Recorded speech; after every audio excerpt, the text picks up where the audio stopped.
Bonsoir à toutes et tous.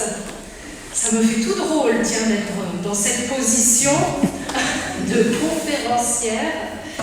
Je dois avouer que ce soir, c'est un exercice pour moi, un exercice absolument passionnant. Je remercie Catherine et Monsieur le curé, José, l'association Foi et Culture, d'avoir osé me proposer une telle aventure, parce que c'est quand même un exercice particulier pour une chanteuse de se poser la question de l'avenir, de l'espérance, et donc de poser des mots là-dessus, c'est-à-dire des réflexions. Ce n'est pas habituel dans le sens où, en tant que chanteuse lyrique, nous avons l'habitude d'employer les mots d'autres personnes qui sont les compositeurs. Nous transmettons leurs mots, leurs idées, leurs passions, leurs émotions. Nous ne sommes que vecteurs à ce moment-là, et nous essayons autant que possible de transmettre leurs idées.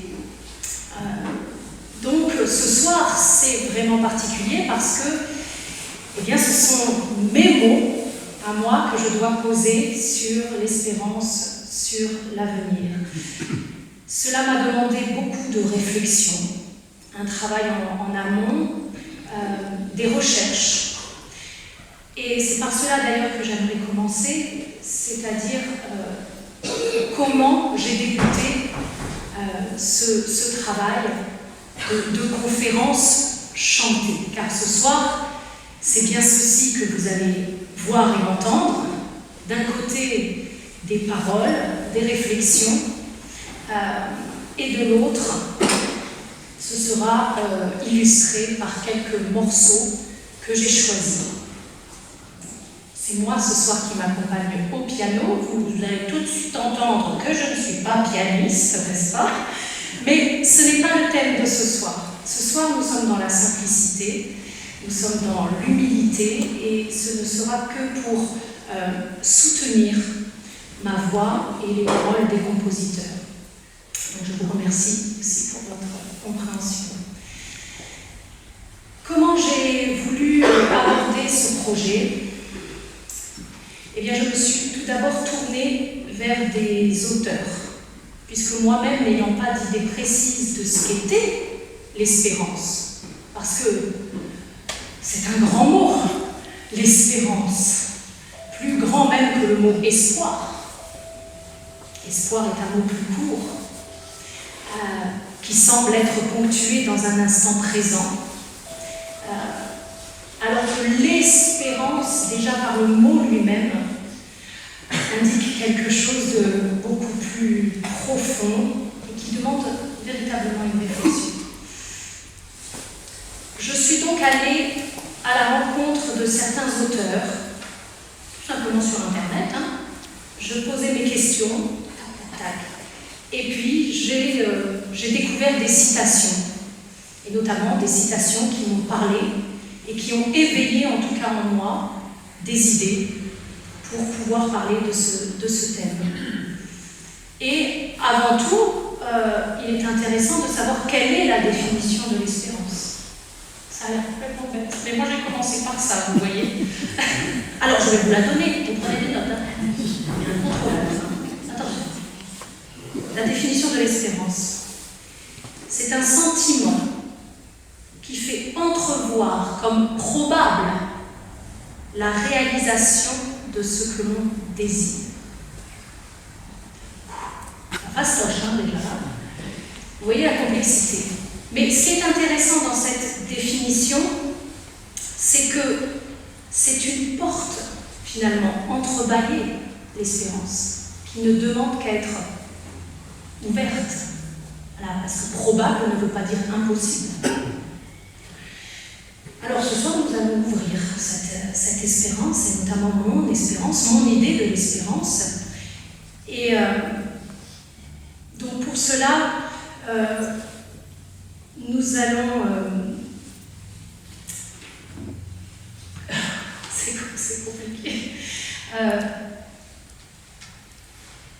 Ce Ce qui a été intéressant là-dedans, c'est de voir en fonction de là où je voulais démarrer, c'est-à-dire pour moi d'où démarrer mon espérance, où démarrer cette porte entrebâillée. Eh bien, ça pouvait définir plusieurs parcours, plusieurs vérités. Il y a Einstein qui disait « Rien n'est plus proche du vrai que le faux ». Et c'est très intéressant parce que lorsque je partais d'une idée qui pouvait sembler complètement hors sujet par rapport à l'espérance, eh bien pourtant j'arrivais à l'espérance, voilà, à un terme d'espérance, à un terme d'avenir. J'ai bien aimé aussi cette phrase d'André Comte-Sponville. La vérité n'est pas le bout du chemin, elle est le chemin même. Et j'ai trouvé que l'espérance, c'était exactement ça. C'est-à-dire que c'est chaque jour, c'est sur le chemin que l'on doit entretenir l'espérance. Pour commencer, eh bien, je vais devoir vous parler de certains de mes souvenirs et certains de mes secrets pour pouvoir parler de cette espérance. Et avant tout, j'ai une petite anecdote concernant le monde artistique. Vous savez que la couleur de l'espérance, c'est le vert. Et je ne sais pas si vous savez que sur scène, il est banni, normalement, de porter du vert. Alors, de nos jours, maintenant, on se permet de porter du vert. Mais est-ce que vous savez d'où ça vient ? Voilà, ça c'est très intéressant. Puisque nous allons parler d'artistes ce soir, parce que je vais vous parler de mon parcours artistique, eh bien c'est intéressant de savoir pourquoi sur scène, eh bien, cette couleur verte de l'espérance eh bien, est bannie des théâtres. Alors il semblerait, oui, vous avez Pour une les idée. artistes, je crois que ça porte malheur. Oui, en effet. Et pourquoi ? Ça c'est notre histoire. Eh bien je vais vous raconter l'histoire tout de suite. Il semblerait que ça vienne de Molière, un soir, en 1673, je crois, alors qu'il jouait le malade imaginaire. Eh bien, il était habillé de vert, son costume était vert, et ce soir-là, eh bien, il est mort sur scène. Molière. Voilà. Et donc, depuis ce jour, puisque Molière représente évidemment tout le monde du théâtre, eh bien, le vert a été banni des scènes. Aujourd'hui, on commence à en sortir, n'est-ce pas ? Ça, c'était déjà un petit secret, mais maintenant, je vais vous le chanter, ce petit secret. Oh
forêt.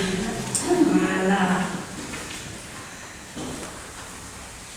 Que j'aime particulièrement, que je trouve extrêmement sensible. Et puis, voilà, c'est quelque chose que l'on a à l'intérieur de soi qui est secret, que l'on garde. Et ça me permet d'enchaîner sur l'enfance. Avec tout d'abord cette phrase d'Alexandre Dumas, je vous dis, il y aura des ponctuations comme ça de citations qui m'ont ouvert les portes. Je viens du passé, je me nomme l'espérance, je vais vers l'avenir. Voilà ce qu'a dit Alexandre Dumas. Et je trouve ça absolument juste. C'est-à-dire que d'où m'est venue l'espérance, et notamment le fait de vouloir être chanteuse lyrique. Parce qu'en fait, c'est tout ça mon espérance. C'est le fait d'être artiste. Eh bien, c'est à l'âge de 9 ans. J'étais, je me souviens parfaitement, adossée au rebord de ma fenêtre, en train de regarder le jardin. Et à cette époque, j'écrivais beaucoup de poèmes. Parce que déjà, j'aimais la musicalité des mots, sans savoir si ça voulait dire quelque chose. Ne nous mentons pas. Mais j'aimais les rimes, déjà. Et puis ça venait assez instinctivement. C'était assez facile. Je parlais de la nature, je parlais de l'amour, alors que je ne savais pas encore ce que c'était, quoique je connaissais l'amour de mes parents. Et tout en écrivant, à un moment donné est venu très naturellement le fait de vouloir poser une mélodie sur ces versets. Et là aussi, c'est venu facilement, sans me poser de questions. Et à ce moment-là, je me souviens avoir eu une sorte de projection mentale, je pourrais dire de vision, comme j'en ai eu quelques-unes dans ma vie lorsque c'était pour des choses importantes. Et je me suis vue sur une scène, une très grande scène, avec comme des rideaux rouges. À 9 ans, je ne savais pas, je me disais, tiens, on dirait des rideaux rouges. Et je voyais comme des lustres, de grandes lumières, et une très grande salle. En tout cas, je voyais que c'était immense. À cette époque-là, je ne savais pas du tout ce que cela voulait dire, parce qu'en plus, à la télévision, il n'existait pas les Star Academy, les The Voice, toutes les émissions comme Prodige qu'on voit aujourd'hui. Non, à cette époque-là, il n'y avait pas tout ça. Donc je sais très bien que ça n'a pas été motivé par un fantasme de la télévision. Non, c'était quelque chose qui m'appartenait profondément. Et c'est à partir de là que j'ai su que je ferais quelque chose dans le chant. Ça ne s'est pas démenti, puisqu'en effet, plus tard, ça j'en parlerai juste après, lorsque je parlerai du courage et de l'avenir, mais en effet, c'était ma voie. Allez, au collège et au lycée, vous savez ce que c'est, on nous demandait des choix d'orientation. Vous imaginez bien que dans un cadre scolaire, le fait de noter déjà au collège que je souhaitais être chanteuse lyrique, donc ça ne plaisait pas trop. Je vous assure que ça ne plaisait pas. C'est incroyable. C'est incroyable. C'est-à-dire qu'on ne laissait pas la place au rêve. Parce que chanteuse lyrique, tout le monde se dit, mais elle fabule, cette pauvre fille. Voilà, comment veut-elle être chanteuse lyrique? C'est un rêve, voilà, comme celui qui veut partir sur la lune. Bon, c'est bien gentil tout ça, mais... voilà. Donc on me prenait un petit peu pour une folle, voyez-vous. On me le disait, certains professeurs me disaient que c'était complètement impossible, qu'il fallait quelque chose de plus concret.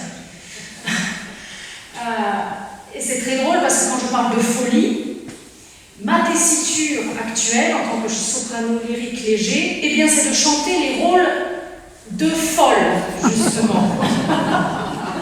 On appelle ça les airs de la folie en opéra. Il y a dans Lucia di Lammermoor de Donizetti, quand elle commence sur Follia, Follia. Voilà, elle commence folie, folie. Vous voyez, ou alors il y a encore Bernstein, qui dans Candice, son personnage rit de folie avec des vocalises complètement loufoques. Je vais vous faire à peu près.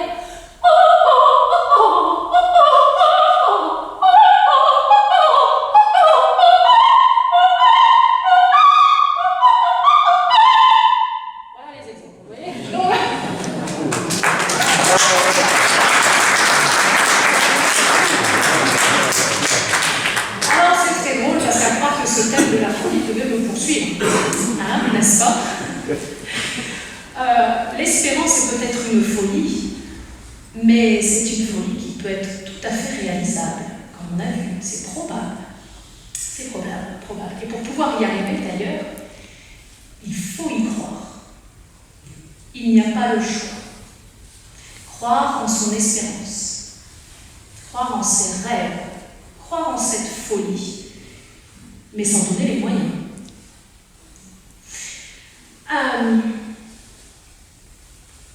J'aime beaucoup cette phrase, oui. Jules Verne, j'ai trouvé ça, Jules Verne. Rien ne s'est fait de grand qui ne soit une espérance exagérée. Voilà. Et oui, quand on est enfant, on part toujours de... Enfin, si on a une vocation, parce qu'on appelle ça une vocation, eh bien oui, c'est très souvent exagéré. Mais il n'y a pas que dans l'art que c'est exagéré. Quand des élèves remarquent qu'ils veulent être vétérinaires, chirurgiens, mais c'est extrêmement dur. On pourrait très bien ne pas y croire non plus, en se disant, mais t'es fou, ce sont des années d'études, ça va être très dur. Eh bien si, pourtant, on voit haut, on voit loin. Et c'est parce qu'on voit loin et haut, eh bien que notre parcours, petit à petit, s'échelonne et grandit au travers ça. Je vais vous chanter un chant que j'ai découvert justement par rapport à ce thème de l'espérance, qui s'appelle l'espérance. Ils appellent ça, ils disent que c'est un chant scout. Bon, mais vous allez voir, j'aime beaucoup l'image qui en ressort. Le front penché sur la terre, j'allais seul et soucieux, quand résonna sa voix claire d'un petit oiseau joyeux. Il disait: reprends courage, l'espérance est un trésor, même le plus noir nuage a toujours sa frange d'or, même le plus noir nuage a toujours sa frange d'or. Lorsque le soir se fait sombre, j'entends le petit oiseau gazouiller là-haut dans l'ombre, sur la branche au bord de l'eau. Et bientôt son doux ramage me donne un nouvel essor, même le plus noir nuage a toujours sa frange d'or. Mais s'il est parti vers le Père et jamais ne le revis, je me penchai sur la terre et la contemplai ravie. Car il n'est pas d'espérance pour animer notre cœur qui de nos plus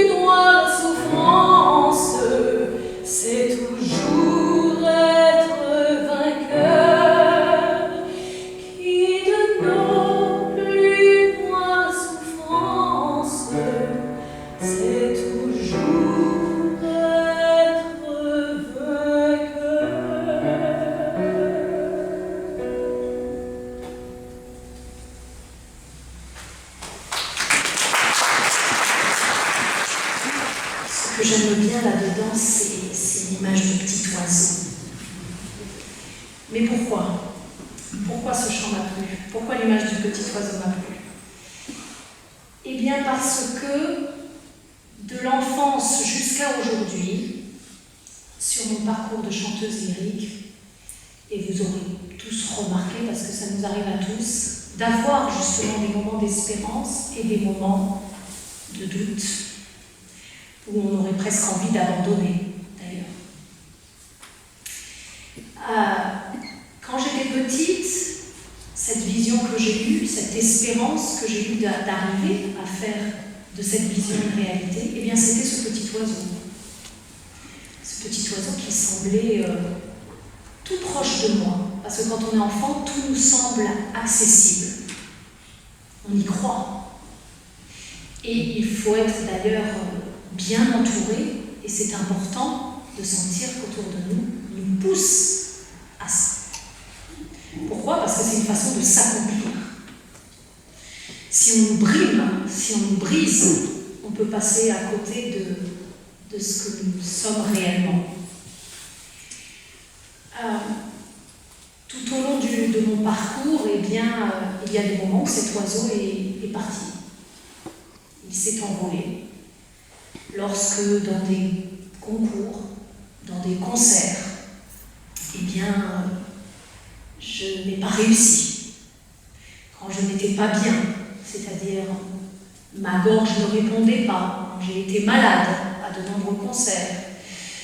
Lorsque, quand on est jeune, eh bien que la technique ne répond pas encore, c'est-à-dire que je voudrais vous donner quelque chose et ma technique ne le permet pas encore. Dans ces moments-là de doute, de douleur aussi, parce que c'est physique, chanter c'est physique, il y a des moments, ça fait réellement mal, on a mal à la gorge, quand on est jeune, on ne sait pas encore bien chanter, bien placer notre voix, donc c'est très musculaire, et donc ça se place beaucoup en gorge, eh bien je peux vous assurer que c'est douloureux.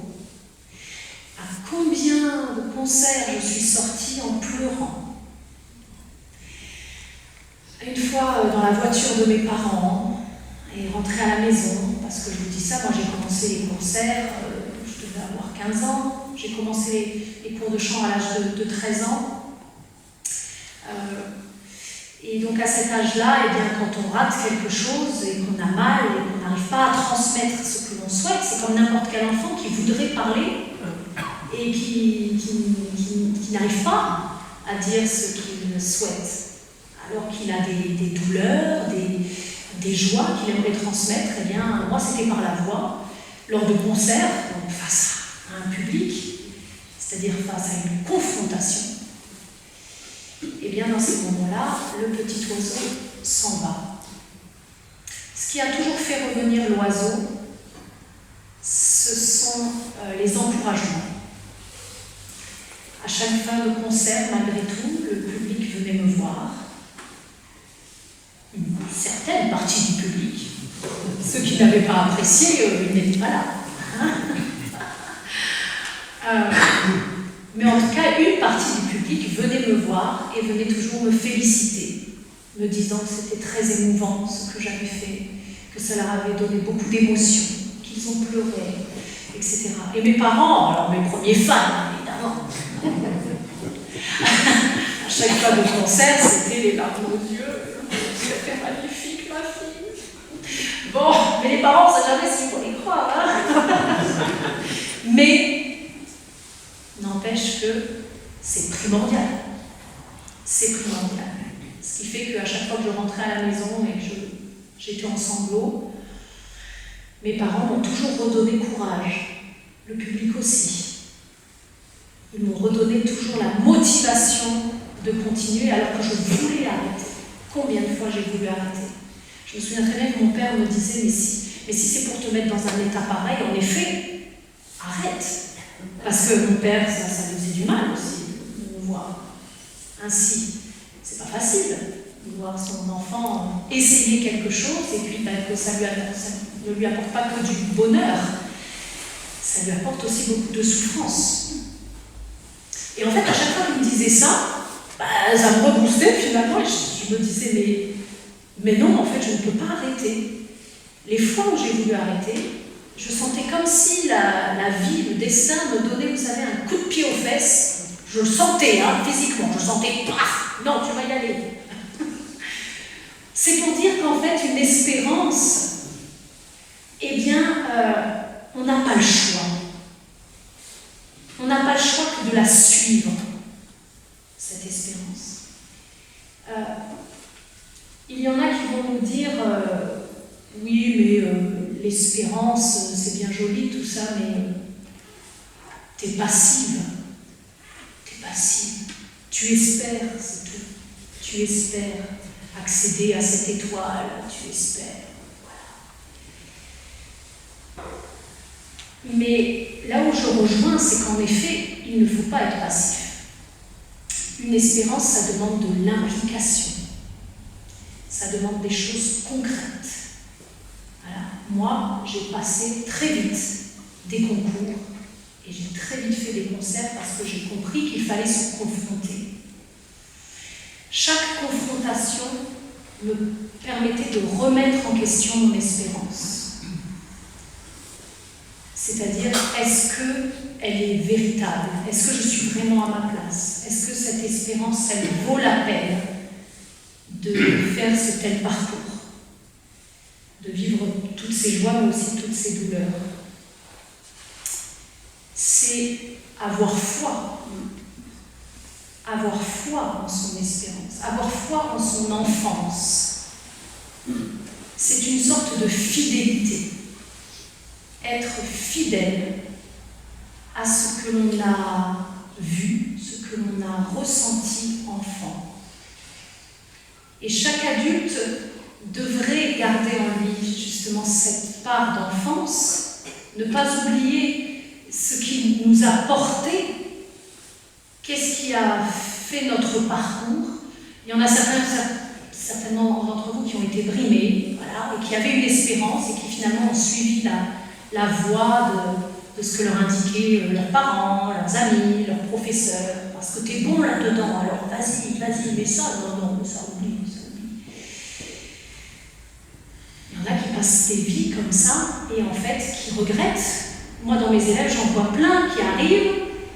Ils viennent pour chanter et ils me disent « Ah, si on m'avait laissé faire ».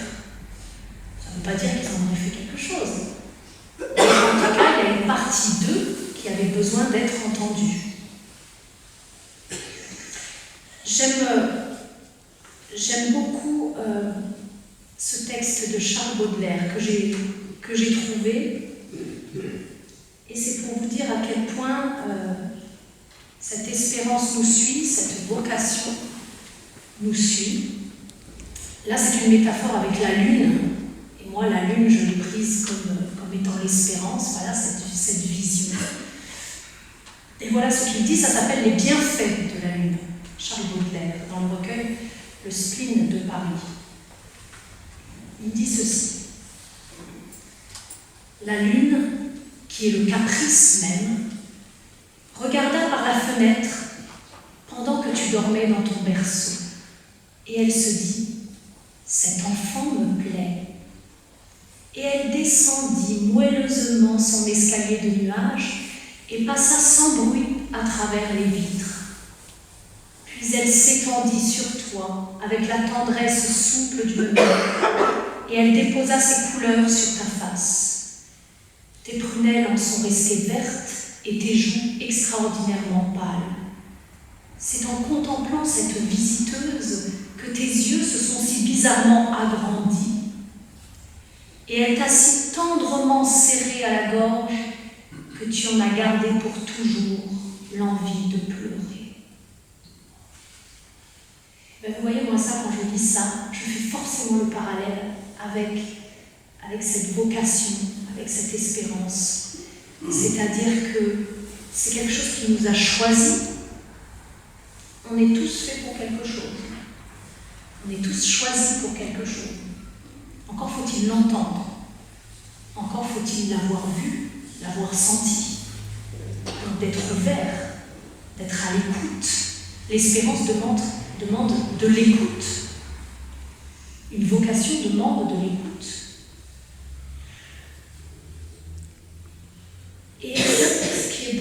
image, c'est que oui, elle nous a choisis. Mais on l'a pour toute la vie. Et c'est pas forcément facile de porter une espérance. Elle me donne toujours l'envie de pleurer. C'est ce qui fait aussi la qualité d'un artiste d'ailleurs. C'est toute sa sensibilité. Cette envie de pleurer. Combien de fois un artiste sur scène a envie de pleurer lorsqu'il chante des choses émouvantes, des choses qui le transportent, parce que les émotions sont exacerbées sur scène.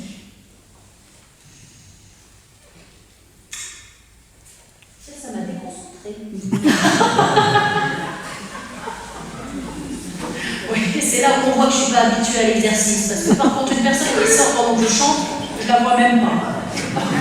Je suis dans mon truc. Alors que là, vous voyez, comme je n'ai pas l'habitude. Oh là là, vous voyez comme c'est rigolo.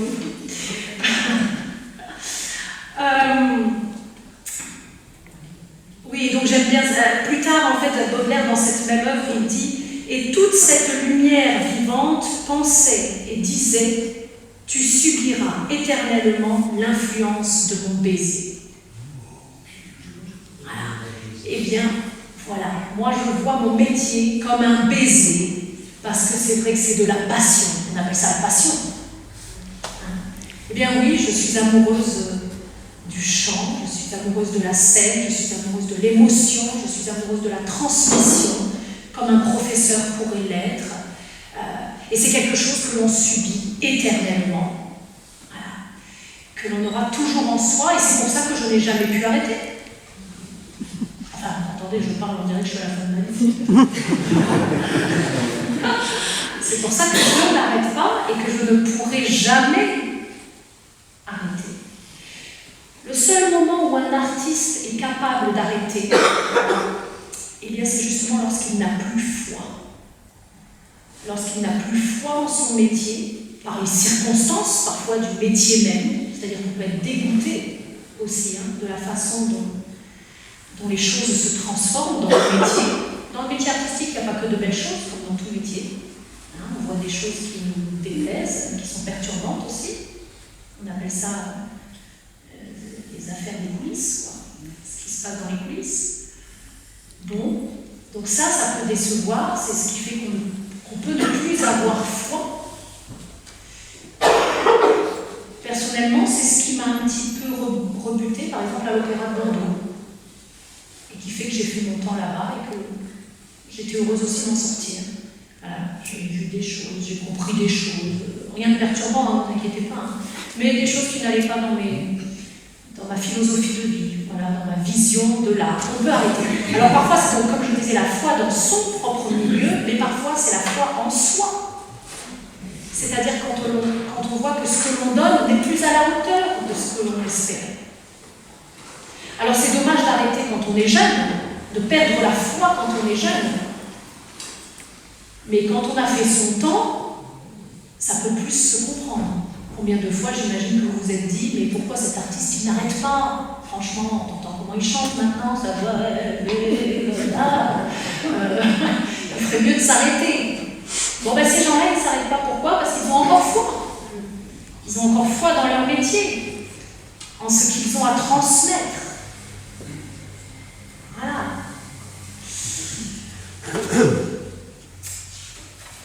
Et ce qui nous permet de continuer sans cesse, justement, c'est cette petite espérance.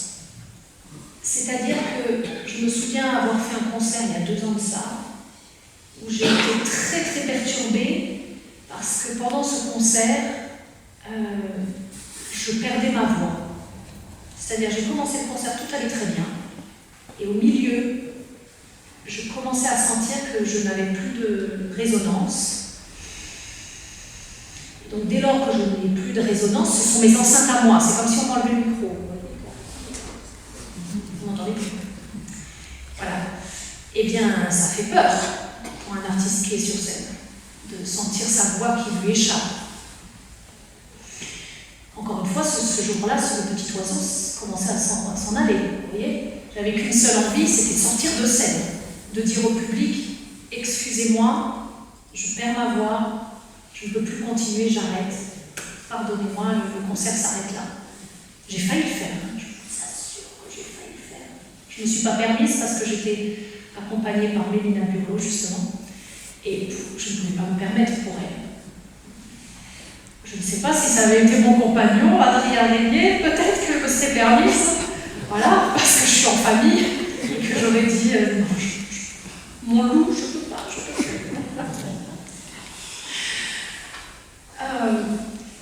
Et ce qui m'a permis de tenir dans ce concert, d'aller jusqu'au bout, alors que honnêtement ça a été un combat, parce que l'espérance aussi que l'on porte est un combat. Il y a des moments où c'est un combat. On le voit pour certaines associations. Elles portent un combat. Elles ont une espérance que ça aille mieux pour les femmes, pour les animaux, pour... que sais-je. On porte une espérance, mais c'est un combat. Eh bien, ce soir-là, ça a été un combat. C'est pas rigolo, un combat. Un combat vis-à-vis de soi-même, quand en plus, il faut rester sur le ring. Vous voyez ? Et c'est pas les autres qui nous font du mal à ce moment-là, c'est nous-mêmes. C'est nous-mêmes qui nous faisons du mal. Et à ce moment-là, il faut beaucoup avoir travaillé son mental, avoir eu des heures de répétition, des heures d'expérience aussi, comme celle-ci, c'est-à-dire de confrontation où je ne vais pas bien. Dans les cours de chant, on ne vient pas toujours que quand ça va bien. Enfin, en tout cas, quand on veut en faire son métier. Hein. Très vite, quand on veut en faire son métier, on te dit « T'es malade ? Viens !»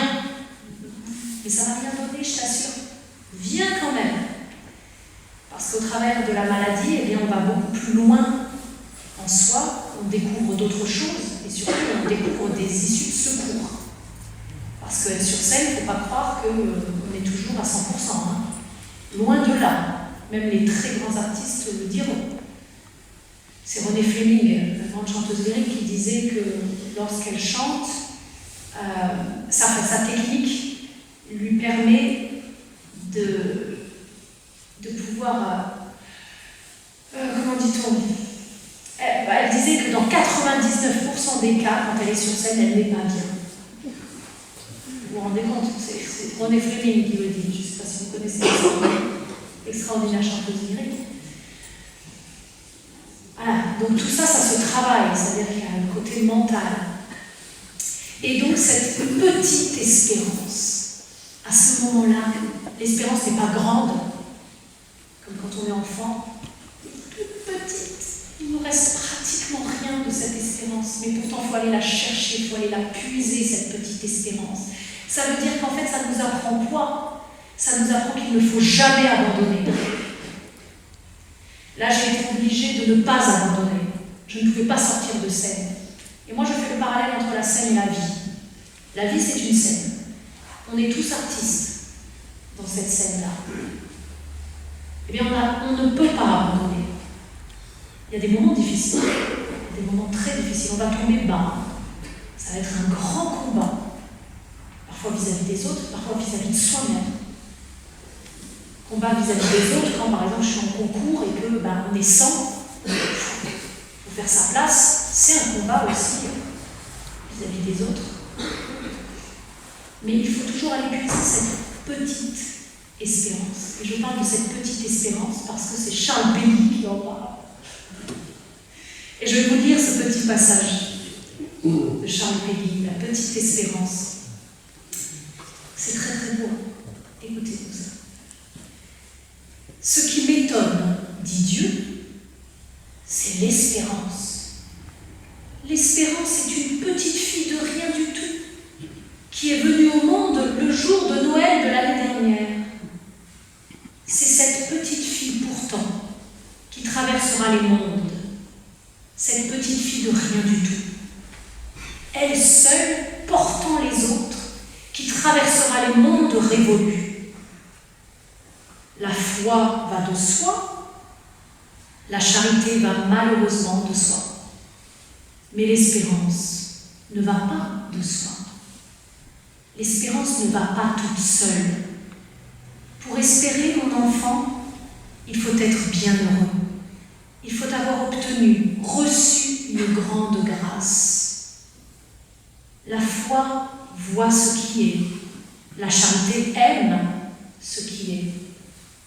L'espérance voit ce qui n'est pas encore, ce qui sera. Sur le chemin montant, sablonneux, malaisé, sur la route montante, traînée, pendue au bras de ces deux grandes sœurs qui la tiennent par la main, la petite Espérance s'avance. Et au milieu, entre ces deux grandes sœurs, elle a l'air de se laisser traîner, comme une enfant qui n'aurait pas la force de marcher et qu'on traînerait sur cette route malgré elle. Et en réalité, c'est elle qui fait marcher les deux autres, et qui les traîne, et qui fait marcher tout le monde, et qui le traîne, car on ne travaille jamais que pour les enfants. Et les deux grandes ne marchent que pour la petite. L'espérance fait reconnaître que la vie a un sens, que l'être humain a du prix, que rien n'est fatal. Vous voyez, on pourrait faire juste la conférence avec ça. C'est ça que j'aime en fait dans ces auteurs, qu'est-ce que vous voulez, c'est qu'ils ont les mots. Que moi je vais vous faire des pages pour réfléchir à ça. Et eux, ils ont des images tellement fortes, tellement justes. C'est admirable, c'est admirable. En cela, la culture est fondamentale. Ça nous aide à la réflexion et à composer notre parcours et à consolider nos espérances. Parce que quand on lit ça, on n'a pas envie d'abandonner, franchement. Ça redonne courage, des lectures comme ça, comme la musique. La musique redonne courage. J'ai regardé un documentaire, une interview, je crois, de Guillaume Depardieu, oui, c'était il y a longtemps. Et lui qui s'est drogué toute sa vie, etc., une vie très complexe, eh bien il a dit, ce qui m'a sauvé de la drogue à un moment donné, ça a été d'entendre le Requiem de Mozart. Et il a dit, en entendant le Requiem de Mozart, eh bien je me suis dit, en fait, on peut se battre pour des choses, mais en le faisant dans la beauté, en le faisant vers le bien, et non pas se battre pour se rebeller et puis faire le mal à nouveau. Alors qu'on est contre le mal, on va faire le mal. Non, il a compris ça au travers de la musique. Je sais plus, c'est pas Mère Teresa, je sais plus, il y avait une association qui lui avait écrit en disant, est-ce que vous voudriez marcher avec nous contre la guerre, faire une marche contre la guerre? Et elle avait répondu en disant, je veux bien marcher avec vous, mais pour la paix. La nuance des mots, c'est beau ça. Voilà une espérance. C'est-à-dire que les deux, l'association qui était contre la guerre, c'est bon, c'est bien, on est tous d'accord. Et puis, c'est pas Mère Teresa. Eh bien, ils avaient tous deux la même espérance. Le but était le même, le sens était le même. Mais on n'aboutissait pas de la même façon. Le chemin n'était pas porté par le même positif. Comment dire? Oui, c'était pas positif. Il y en avait un, ça restait dans quelque chose de lourd, de violent. Il répondait à la violence par la violence, tandis que l'autre, eh bien, par la douceur. Un chemin d'espérance doit être fait de douceur. Parce qu'on sait qu'on va se prendre déjà des bâtons dans les roues, des coups de bâton aussi. Ça va être difficile. Un chemin d'espérance, c'est difficile. Vivre, c'est difficile. On va déjà être buté, tomber sur un caillou et puis trébucher. Donc, tant qu'à faire, il faut faire quelque chose de doux. Et le chanteur, c'est ce qu'il recherche.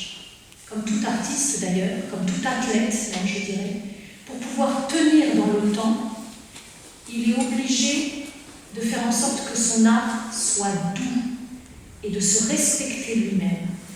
Moi, je ne peux pas pousser ma voix, je ne peux pas crier. Si je crie, dans 10 minutes, j'ai plus de voix. je serai à faune. C'est pas comme ça que je vais faire une carrière. On apprend la douceur. On apprend à contrôler son corps dans de la détente, dans de la souplesse. Notre mental aussi. On ne doit pas être dur avec soi-même. Un jour je réussis, un jour je rate. Je suis souple avec moi-même. Je ne me juge pas. C'est la vie, ça. Un jour tu réussis, un jour tu rates, c'est pas grave. Ça nous apprend. Et ça consolide encore notre espérance. Je me souviens d'amis comme ça, un jour, qui me demandent mais quand est-ce que tu vas réussir alors? Faut se le prendre, ça, quand même, hein, faut se le prendre. Et je me souviens leur avoir répondu, mais j'ai déjà réussi. Ah, j'étais fière de moi d'avoir eu cette répartie, parce que généralement, on n'a pas les réparties quand il faut. Et là, je leur ai dit, mais j'ai déjà réussi, puisque je fais ce que j'aime. C'est tout. Et l'espérance, c'est ça aussi, c'est quelque chose qui peut être invisible. Invisible, qui peut se faire toute petite, qui peut être de l'ordre de l'intime. Ce n'est pas forcément quelque chose qu'on va exposer au grand jour. Ce n'est pas de l'ordre de l'ambition, l'espérance. C'est quelque chose de sain, quelque chose de humble. Et c'est ça que j'aime aussi. Et dans mon métier, c'est ce que j'aime, et c'est pour ça que parfois j'ai du mal à comprendre certains artistes qui ont un orgueil démesuré. Alors il en faut, hein, bien sûr, pour monter sur scène, il faut avoir une certaine confiance en soi, hein, bien évidemment. Mais je ne la conçois pas, je ne conçois pas l'art comme ça. D'ailleurs, je ne conçois pas la vie comme ça non plus. Et quand je dis croire en soi, quand on monte sur scène, c'est difficile de croire en soi. Si je vous dis, vas-y, mais crois en toi, vas-y, fais-le, crois en toi. C'est un grand mot, ça, croire en soi. Mais c'est quoi croire en soi?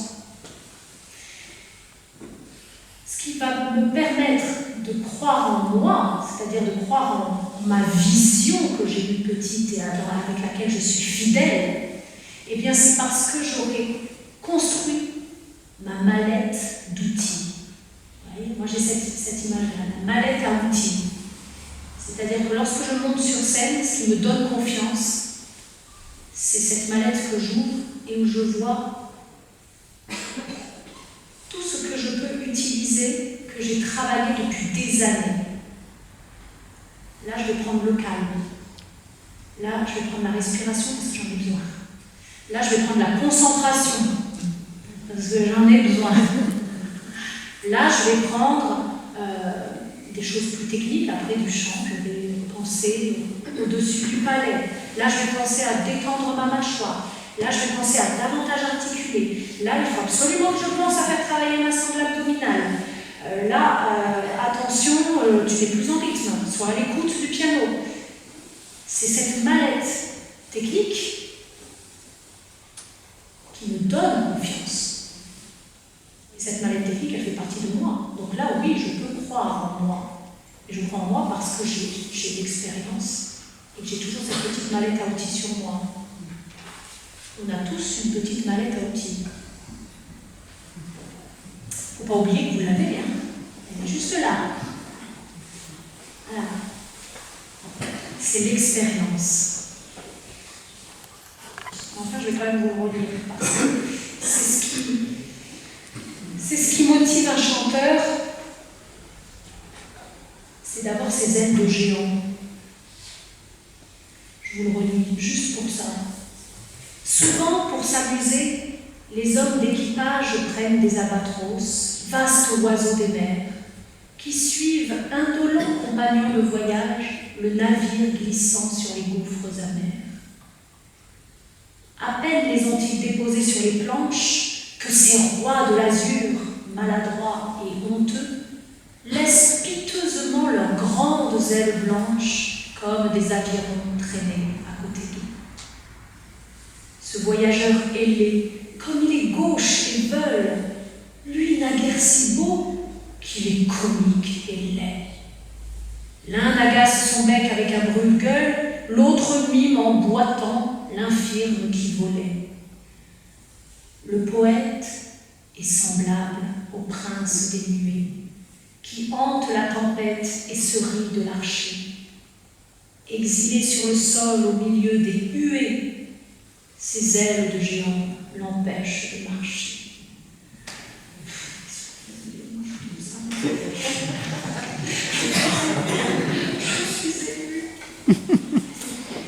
C'est le but de tout artiste, c'est le but de tout être, d'avoir des ailes de géant.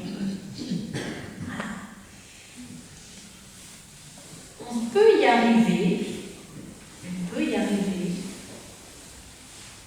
mais la perfection n'existe pas. La perfection n'existe pas. Et d'ailleurs, j'ai une belle phrase par rapport à ça. C'est Christian Bobin, écrivain et poète, qui est mort en 2022. J'ai connu cette petite phrase grâce à Monseigneur André Duplex, dont on en a parlé. Christian Bobin, il dit « Il y a une étoile mise dans le ciel pour chacun de nous, assez éloignée pour que nos erreurs ne puissent jamais la ternir. » Et je trouve ça très intéressant pour les artistes, notamment, qui pensent être arrivés au summum. Il y en a bien sûr qu'il y en a qui arrivent au summum, c'est évident. D'ailleurs, ce sont souvent les plus grands artistes, et humainement même, ce sont souvent des personnes très intéressantes, parce qu'ils ont eu toute cette réflexion et toute cette humilité. Mais c'est toujours rester humble, parce que la perfection n'existe pas. Voilà. On veut l'atteindre, il faut vouloir l'atteindre. On voit cette étoile, l'inaccessible étoile de Jacques Brel, mais c'est ce parcours qui nous fait évoluer et qui fait qu'on est de plus en plus beau. Je pense que le but d'une vie, c'est d'évoluer. Il faut mourir en étant sûr qu'on a fait de notre mieux pour nous, pour les autres. L'artiste, c'est ce qu'il souhaite. Faire du mieux possible pour transmettre l'amour. J'ai une phrase de Schumann. Schumann, il dit, le rôle de l'artiste, il dit ça, projeter la lumière dans les profondeurs du cœur humain, telle est la vocation de l'artiste. Et en ce sens, je ne me sens pas unique, là, à me dire, mais moi je suis artiste, vous non, donc vous ne pouvez pas pénétrer au cœur des personnes. Si, nous sommes tous artistes à notre façon, et notre but, et notre vie, c'est d'aller à la rencontre de la profondeur des cœurs. Voilà. Et pour ça, il faut avoir une certaine conscience du passé, de l'histoire, c'est-à-dire ce qui forme et qui construit notre empathie. On parlait tout à l'heure de Mélina Burlot, du projet où on chante les chants des déportés, des camps de concentration. Depuis l'âge de 19 ans, je suis très impliquée là-dedans, je ne sais pas pourquoi. Encore une fois, c'est ma vie qui m'a amenée là-dedans. J'ai vu un soir Roberto Alagna, c'est la première fois que je voyais Roberto Alagna, chanter la Marseillaise, c'est avec Jacques Chirac. J'ai entendu cette Marseillaise, magnifiquement interprétée, d'une puissance, d'une beauté. J'ai rien vu et rien entendu de violent dans cette Marseillaise. J'ai vu quelque chose qui sublime l'histoire et l'être humain. Et je me suis dit, je chanterai la Marseillaise. Je vous assure, je me suis dit ça. Je la chanterai, cette Marseillaise. Et bien, je vous assure que quelques jours après, vient frapper à notre porte le Souvenir français, l'association du Souvenir français, et qui vient me voir, et je me souviens très bien, c'est moi qui ai ouvert, et il m'a dit, vous êtes mademoiselle Claire Baudouin? Oui, tout à fait. Bon, parce que je chantais depuis un moment déjà dans les églises, donc sur le bassin d'Arcachon, vous connaissez déjà. Et il m'a dit, bien, j'aimerais que vous chantiez la Marseillaise. Ah, mais je vous dis, quand les choses doivent arriver, elles doivent arriver. C'est pour ça qu'il ne faut jamais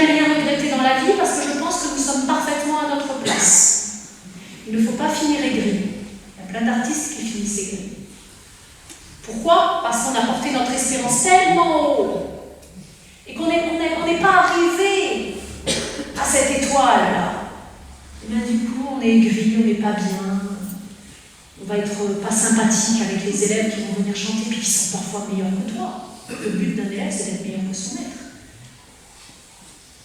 Ah si, moi c'est ce que j'essaye de faire avec mes élèves. J'ai mon élève là, me regarde.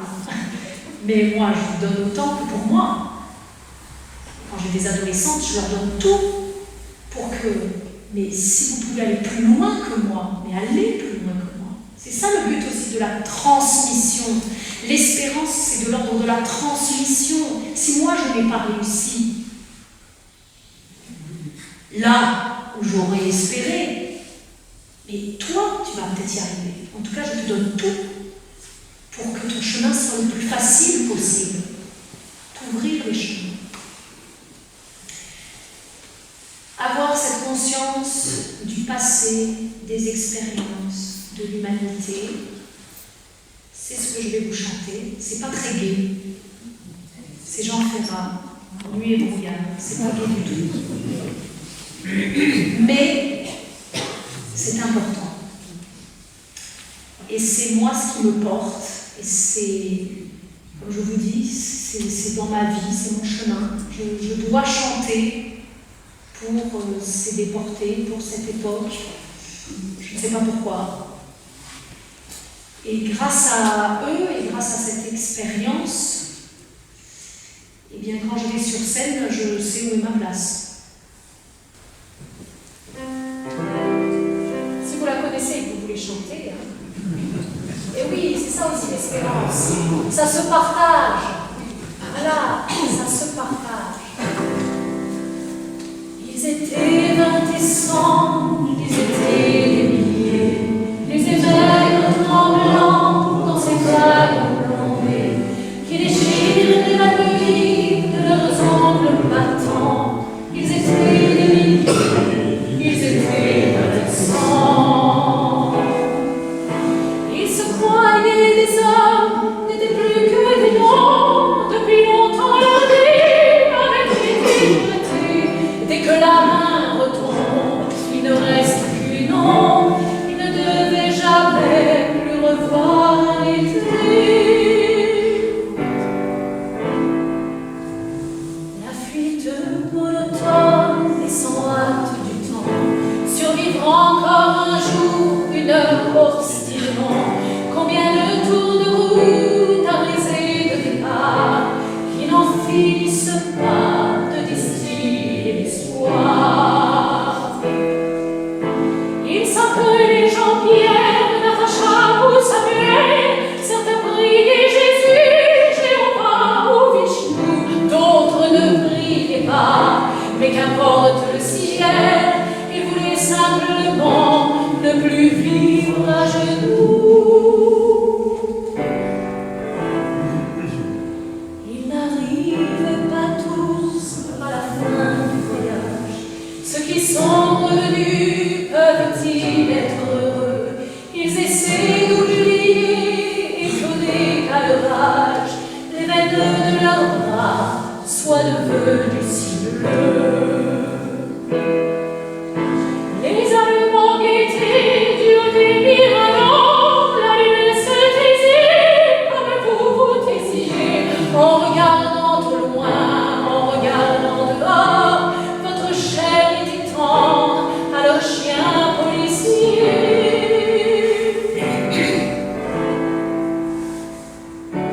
On me dit à présent que ces mots n'ont plus cours, qu'il vaut mieux ne chanter que les chansons d'amour, que le sang sèche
ça et c'est terrible. C'est pas mon truc, vous voyez, de suivre un papier. L'espérance, c'est tout ce qui compte. Et justement, en parlant d'espérance, parce que maintenant, je vais parler quand même d'une très grande espérance qui arrive pour moi, qui arrive pour mon homme. On parlait de transmission. Et Charles Péguy tout à l'heure disait qu'on ne travaille que pour les enfants. L'enfant qui est en nous, bien sûr, en chacun d'entre nous, et l'enfant qui est à venir. Je suis enceinte de 8 mois. Ça, c'est pas grave. Oui, c'est un premier bébé. Mais non, mais vous avez raison. Vous savez ce que j'ai appris. C'est que quand c'est un premier bébé, ça se développe beaucoup moins que lorsqu'on est au 2e bébé ou au 3e bébé. Je l'ai appris en faisant les cours de yoga prénatal, en voyant toutes les mamans autour de moi. Et quand c'est notre premier bébé, eh bien notre ventre se développe beaucoup moins vite, puisque tout est nouveau. C'est une espérance nouvelle. Et le corps ne connaît pas tous ces changements. Donc il le fait progressivement, plus ou moins douloureusement, en fonction des femmes, pour laisser la place à ce bébé qu'on n'a jamais eu. C'est une petite espérance qui va devenir ma plus grande espérance. Et donc justement, voilà, l'espérance est de l'ordre de la transmission. Voilà, c'est une petite graine qu'on fait germer, qui va grandir. Et c'est en cela que je vais construire l'avenir de cet enfant. J'ai l'image d'un potager, vous voyez, c'est très terre à terre. Eh bien, si on veut avoir des fruits ou des légumes, c'est tous les jours qu'on va y aller sur ce potager-là. On va aller s'occuper de son jardin. Il faut cultiver notre jardin. Vous vous souvenez? Candide, Voltaire. Cultivons notre jardin.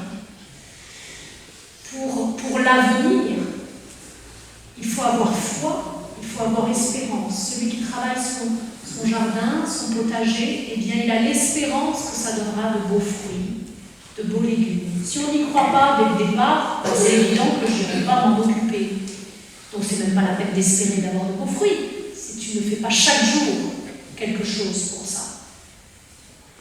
Il faut être actif dans l'espérance, il faut être actif dans la foi. Après, ça ne dépend plus de moi. J'aurais fait ce que j'ai à faire. J'aurais travaillé ma terre. Après, elle donne du fruit ou non, ça ne m'appartient plus. J'aurais fait ma part. Vous vous souvenez de cette histoire du colibri de Pierre Rabhi? Il y a un grand incendie. Et le colibri, il va aller puiser l'eau de la rivière dans son petit bec, il va voler jusqu'à l'incendie et il va lâcher la goutte d'eau sur l'incendie. Ce n'est qu'une petite goutte d'eau, mais c'est ce que Pierre Rabhi disait, c'est faire sa part. J'ai fait ma part. L'espérance, avoir foi pour l'avenir, eh bien c'est mettre ma petite goutte d'eau et d'avoir fait ma part. Moi, je trouve que c'est beau d'espérer. La preuve, dans ma famille, il y en a certains qui disaient, avec l'époque qu'on vit, avoir un gosse, franchement, non, on va dans des temps qui ne sont pas très beaux, ça ne va pas être terrible ce qu'on va vivre là, avoir envie de faire des enfants, non. Quand dans ma famille, ma sœur s'y est mise l'an dernier, ça a été le choc. Ça a bouleversé un petit peu d'ailleurs mes parents parce qu'en fait, ils se sont rendus compte qu'on espérait encore, que la jeunesse croyait en l'avenir. Même en temps de guerre, il y a eu des enfants. Même en temps de guerre. Je ne dis pas que c'est bien. Bon, à l'époque, on n'avait pas le choix. Aujourd'hui, si on fait un enfant, on a le choix. Il y a des moyens de contraception, si on veut. réfléchit. Et donc ça veut dire qu'il y a l'espérance, qu'on a envie de transmettre peut-être justement de belles choses pour qu'il y ait de beaux êtres humains sur cette planète et que le monde aille mieux.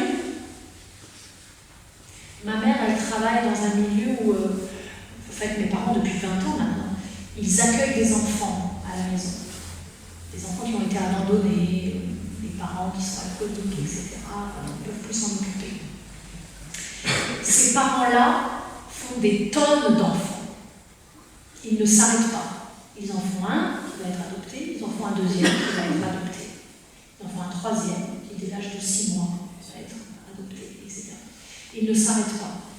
Et quand ma mère a su que ma sœur était enceinte, et puis moi, juste après, eh bien, elle a dit, c'est beau, et je suis heureuse, parce que si des gens comme vous ne croient plus en rien, et ne veulent même plus faire d'enfants, eh bien, qu'est-ce que le monde de demain va être?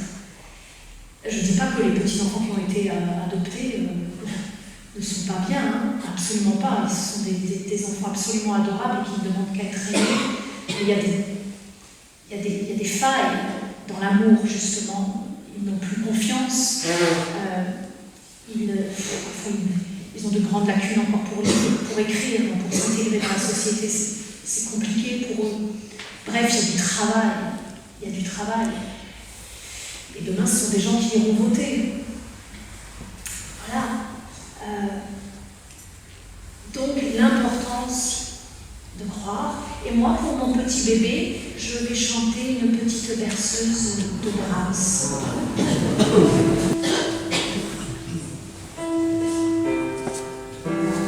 Vous voyez, je fais mon piano là. Je fais le piano de débutant là. Vous reconnaissez, hein? Ça veut dire que je joue très bien.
bien, n'est-ce pas, de chanter pour l'enfant que nous sommes.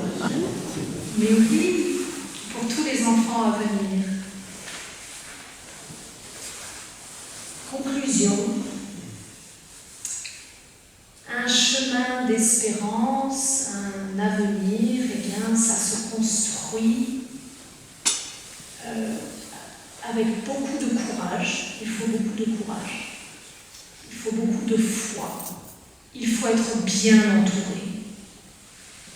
Il faut construire sa petite mallette. Avoir tout ce qu'il faut sous la main pour les premiers secours. On ne part pas en montagne comme ça. On a tout ce qu'il faut dans le sac à dos. Parce que la vie, c'est une montagne. Quand on est au bas de la montagne, tout semble simple, ça c'est l'enfance. Si on a eu la chance d'avoir une belle enfance. Tout semble simple. Le sommet là-haut, ça fait même pas peur. Et puis, on grandit. Et on escalade cette montagne. Et c'est de plus en plus dur.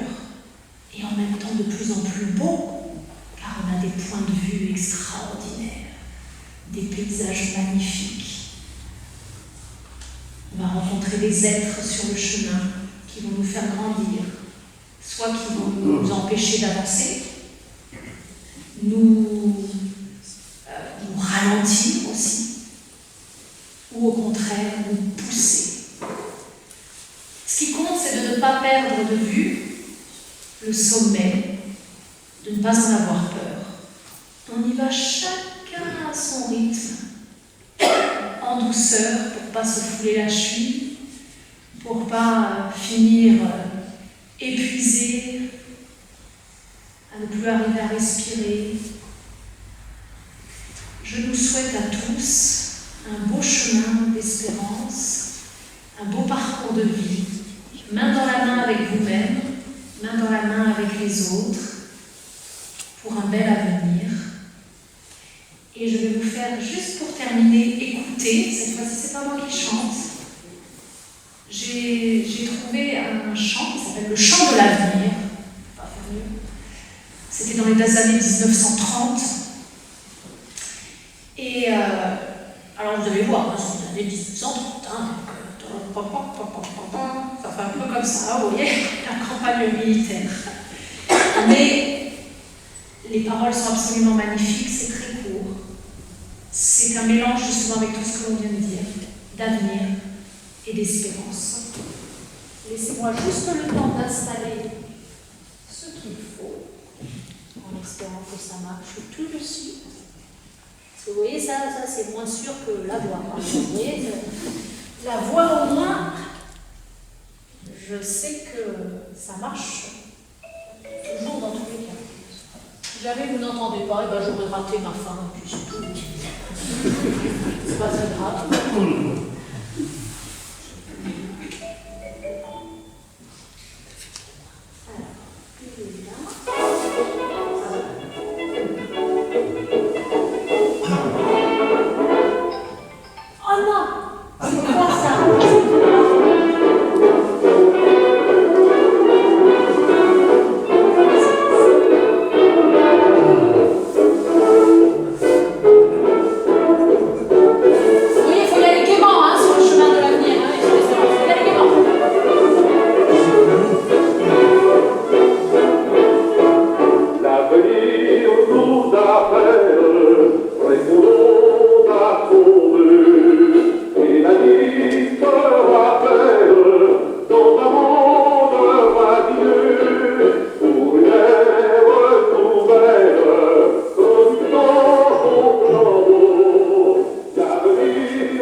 J'avais un autre chant normalement que j'aurais dû faire. Si jamais vous avez l'occasion de l'écouter, il est absolument magnifique. C'est de Reynaldo Hahn. Ça s'appelle L'heure exquise. Et ça parle de la lune. C'est au moment où je parlais de la lune. Normalement, j'aurais dû faire ce morceau que j'ai complètement oublié. Sous la lune.